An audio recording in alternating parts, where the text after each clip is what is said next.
Salam sehat. Halo Sobat Sehat RSCM. Perkenalkan saya Dr. Ahmad Rafi, spesialis anak yang merupakan staf divisi neurologi kelompok staf medik ilmu kesehatan anak Rumah Sakit Umum Pusat Nasional Dr. Cipto Mangunkusumo, Jakarta.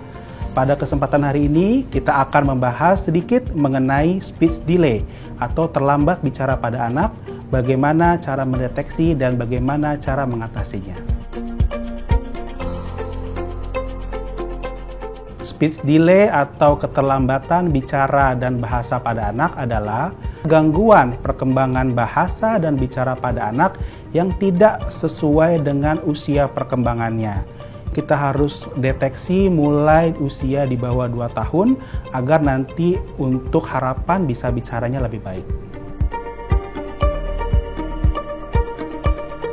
Sebelum faktor-faktor yang menyebabkan speech delay saya jelaskan, mengapa 2 tahun pertama itu sangat penting kita mendeteksi anak adanya gangguan perkembangan bahasa dan bicara. Karena pada 2 tahun pertama adalah merupakan golden period dari perkembangan anak. Otak anak berkembang sangat baik dan apabila kita menemukan adanya gangguan baik bahasa, bicara maupun yang lainnya, bisa kita perbaiki dengan cepat. Banyak faktor yang menyebabkan anak terlambat bicara atau bahasa juga terganggu. Pertama, yang paling sering ini ibu-ibu atau bapak-bapak, yaitu adalah gangguan pendengaran. Kadang-kadang ini tidak disadari oleh orang tua bahwa anaknya tidak bisa bicara karena ada gangguan pendengaran. Lalu yang kedua, bisa juga karena kurang stimulasi. Misalnya orang tuanya sibuk bekerja, anak diberikan mainan, gadget atau gawai sepanjang hari. Disitulah bisa menyebabkan tidak bisa bicara sesuai dengan usianya.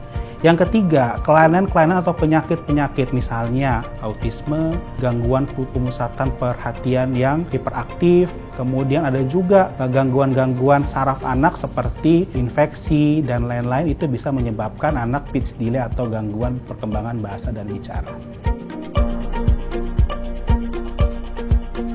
Pada saat anak baru lahir, anak berkomunikasi dengan sekitarnya atau orang tuanya itu dengan menangis. Kemudian pada usia 0-3 bulan, biasanya dia mulai dengan A, U atau yang disebut dengan cooing. Nanti pada saat anak usia di atas 6 bulan, itu mulai cooing berubah menjadi babbling. Ba, ba, ba, ma, ma, ma, pa, pa, pa. Pada saat usia nanti di atas 6 bulan sampai dengan 1 tahun, itu sudah ada kata-kata mama, papa yang memiliki arti. Harus diwaspadai apabila pada usia 6 bulan anak itu belum bisa babbling atau dipanggil tidak menengok. Itu bisa saja anaknya tidak mendengar sehingga menyebabkan adanya gangguan perkembangan bahasa dan bicara. Kemudian nanti kalau usia 12 bulan, anak juga belum menunjuk dan belum ada 1-2 kata yang berarti, juga harus hati-hati. Nanti usia 16 bulan apabila tidak ada 1 atau 2 kata yang berarti dalam bentuk kalimat, juga harus hati-hati. Normalnya adalah 2 tahun anak sudah bisa mengatakan 2-3 kata dalam bentuk kalimat. Oleh karena itu, semakin cepat kita mendeteksi gangguan bahasa pada anak, semakin baik nanti harapannya untuk bicara di masa yang akan datang. Kalau ada anak speech delay, yang harus dilakukan berkonsultasi dengan dokter anak. Nanti dokter anak akan menilai apakah memang perkembangan bahasa dan bicaranya sesuai dengan usia perkembangannya atau tidak. Kalau misalnya hanya kurang stimulasi, nanti kita akan mengajarkan bagaimana stimulasi di rumah dan nanti akan kita evaluasi dalam jangka waktu tertentu. Tapi kalau misalnya ada hal yang lain, kita biasanya harus ada kerjasama tim. Misalnya ada gangguan pendengaran, kita akan kerjasama dengan dokter THT atau dokter telinga, hidung, dan tenggorokan. Kemudian kita juga akan berkoordinasi dengan dokter rehabilitasi medik. Artinya adalah apabila nanti diperlukan suatu tindakan seperti terapi bicara, kita sudah membicarakannya dalam bentuk tim. Dokter psikiatri anak juga biasanya akan dilibatkan apabila memang misalnya ada gangguan perilaku ataupun ada gangguan-gangguan yang berhubungan ke psikiatri anak.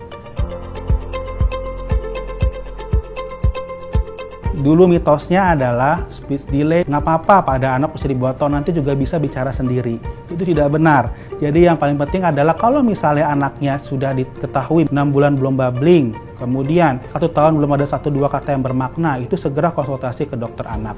Setiap bulan dilihat, selain di pertumbuhannya, tinggi badan, berat badan, imunisasi, minta dokter anaknya untuk melihat ini perkembangan anak saya bahasanya sejauh mana, dan apa yang bisa saya lakukan di rumah untuk membantu memaksimalkan dan mengoptimalkan dari perkembangan khususnya bahasa dan bicara. Nah, Sobat Setera CM, pesan saya untuk gangguan bicara dan bahasa pada anak, apabila anak putra atau putri ibu bapak tidak sesuai perkembangan bahasanya sesuai dengan usia, itu segera berkonsultasi ke dokter anak. Dokter anak yang akan memantau tumbuh kembang putra dan putri ibu bapak secara intensif 1 bulan sekali. Kalau misalnya nanti ada gangguan, kita bisa melakukan antisipasi yang lebih baik dan lebih cepat. Di bawah 2 tahun insya Allah itu adalah harapan untuk bisa bicara lebih baik. Nah, gadget ini paling susah ya, gadget dan juga TV. Boleh diberikan tapi harus didampingi oleh orang tua. Tapi yang saya rekomendasikan jangan diberikan pada usia di bawah 2 tahun.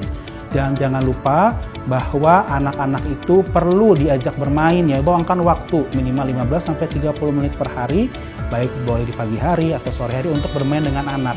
Di situ anak akan mengenal orang tua, yang kedua juga akan memperkaya kosakata mereka sehingga nanti akan bisa berkembang sesuai dengan usia dan juga tumbuh kembangnya yang optimal.